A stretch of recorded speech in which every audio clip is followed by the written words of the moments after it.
Okay, so in this episode, we're going to be talking about different ways of applying pressure, the different ways of you making sure that your cores have space to farm, basically. Allow your team to play slow while you make ways of them being able to farm. So there's a couple ways of doing this. One way is to slow down your opponent. Basically, you make sure that when they're trying to push towers, if they're trying to invade your jungle, you're like the first frontier. You're the one that's stopping them, making sure it's taking them a long time, and making sure it's hard for them. So if you want to make sure that your cores can farm, you want to make sure that they see the opponent. That means either you run into their jungle or you slow them down when they want to take your objectives. That means if they're hitting your towers, let's say they have a very push-heavy lineup, let's say they don't have much kill threat on your core, but they're trying to force him to come to towers to defend. You can slow them down, make sure it takes them a long time, then that's going to buy time for your core to farm. And this is what I do in this game. I'm playing Lina. As you can see, I'm very low level at this point, level 3 at minute 7. And we have Terrorblade, which is one of the heroes that need the most farm in the game. It's one of the hardest carries. So this game was very slow, and they don't have much kill threat in this game. The only hero they really have that can kill heroes is Puck, and they have Racer and DP cores. So they need to take our towers, and we know this too. So as you can see, our entire team is not here when they're hitting his tower. We have Abed here, he's jungling. We have Fly sitting mid, Roman is sitting mid, and towards top farming. So we're not committed to fighting this tower. We're not trying to defend this. But I'm sitting here and trying to make it so that it's harder for them, take some more time. I nuke out the wave. You see they get really angry. And I caught myself out here, make it really hard for them to kill me. Because they can't really kill me unless they have coil, and this guy's only level 4. So you see how much longer it takes because they have to run after me. And I'm not really getting much from this, but I see 3 heroes all the time. So here, I stay here even though they keep chasing me, and you can see how much time it takes for them to take this tower. Keep sitting here. Ramses comes behind me, makes it so that I'm healthy, can def it with me, and we're just farming. 2 heroes just farming while we stop this.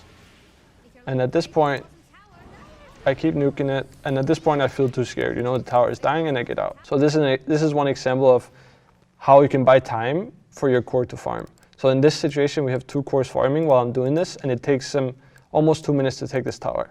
At some point, you have to give it up. You don't want to stay here and like push it above the limit where you die for nothing, you know. But you can stall as long as possible, and then you'll buy time for your cores to farm. Okay, so they got this tower, but you have to understand that it took them a long time, and at that time, our core is farming. And after this happens, this tower dies, I move myself to the next tower that I know they want to go for. In this case, that's mid tower. So the dire team, they messed up defending this tower. They Abaddon TP top and he died alone. And now they really want to get this tower because they know as well as us that they are on a timer in this game. This is something that is sometimes hard to understand, but if you have a hero that you feel like is really good in late game, you need to understand that this hero needs space, and also he has the responsibility of winning you the game later. So in competitive games, it's a lot clearer. Like, people understand the matchups, and in this game we have Terrorblade, they don't really have a counter. So we know that if they don't win this game in 25 minutes, we're gonna win the game. And sometimes it's gonna be hard to understand if you don't know the carry matchups. If maybe your carry player doesn't know the carry matchups either, then it can be a bit more chaotic. But if you at least have a game plan, it means that your team will play with cohesion, and that not half the team will be running into fight while half the team is going to be farming. Instead, you have like 5 players that are playing for the same timing. So in this game, we're all playing for late game timing because we have Terrorblade. Actually, at the exact same time, I guess that's snaking. So you see these lines here, 2 lines being drawn at the same time towards this mid tower. We know and they know that they want this mid tower. It's important to be, when you're playing these heroes that need to defend towers like Lina or heroes, this is mostly range supports in general, if you want to stall them, to understand when it's going to happen and why they're doing it. So I know that they're not going for this top tower because it's not easy for them to go from all the way from bot to top. It's not possible. The only tower they can really go for is mid. So we see them here. They really want to force this tower, and I'm sitting here. It's really important to notice my positioning as well, so that I'm playing on the left side of this tower. Because if I sit here in the trees, they're going to kill me. They're going to come in from the right, and they will kill me when I sit here. So I just push the wave, I'll nuke it here, And you can see how mad they are because they want to kill me. And this slows down the tower push once again. It's the same thing as bottom lane, and it makes it so that Flag can push out bot. He's pushing out bot here. Abed is farming jungle, and now RTC is farming top. So we know that at some point they will get this tower, this mid tower. It's not possible for us to stop it forever. So basically, I'm just stalling. And what Artur is doing at the same time is he's pushing in this lane. Because as soon as they're done with this tower, they have to move towards top, and they have to take this tower. But if the lane is here, it's going to take them a longer time. So all these things contribute into making it slower. At the same time, when Flag pushes in bot, it means the wave will push in here, and somebody has to TP bot to defend. This means that there's one hero that's stuck on bottom lane that has to make his way all the way to top for them to take this tower. So all these things, we're all playing towards slowing down the game while farming, and they're all trying to push towers, you know. They don't have the option to really catch us, which means that it's going to be slow for them, and they're getting out-farmed on the map because they're doing this. So in this replay, I'll be showing an example of playing really aggressive. This is usually something you want to do when you're playing melee position force, when you're roaming a lot. When you're playing in between the lanes, it's also more natural for you to move into the jungle, which is why when you play range supports, it's less natural for you to be moving in the jungle. You want to sit behind your towers, push out the waves. So it's just natural that when you range support, it's going to be more passive and defending, and when you play melee support, you're going to be in their face.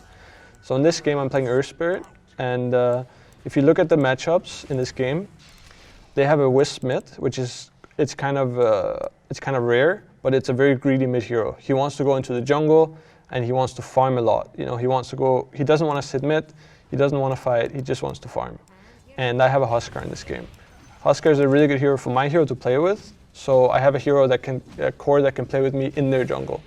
So it's important for me in this game to communicate with him to make sure that he's with me when I go into their jungle. And as you can see, he's already pressuring the lane with Huskar.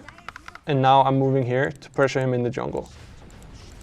I'm running into his jungle, we're killing him and he's farming his stacks, you know. So far we don't have wards here. We don't have any wards, so that's the next goal for me is to get in there again and get wards out so we see him when he's farming. Because right now we don't see him. We have this one ward, that's all. So we move in here, I get a deep ward, and we chase him around. Me, Snapfire, and Huskar. This is the constellation you want to have. You want to have 2 supports and 1 core. So in this game, my Snapfire actually did a really good job. He's playing from bottom lane, but he's connecting with us when we're playing in their jungle, you know? He's running away from Jug, he got this ward out, and now he's helping us get this ward out.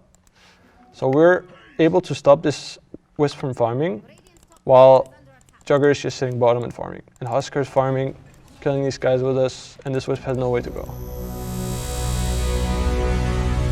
In most scenarios where you want to play aggro and you want to be in their jungle, it's because they have a hero that's farming there, obviously. So most lineups have either a position 1, a carry hero that's going to be farming jungle, or they have a mid hero that's going to be farming jungle.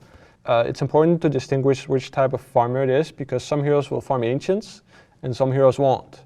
And in this specific scenario, you can see that we're warding in this side because they have Wisp. This hero can't really farm the ancients, so it's not as important for him to have this area over here. He can't farm this area.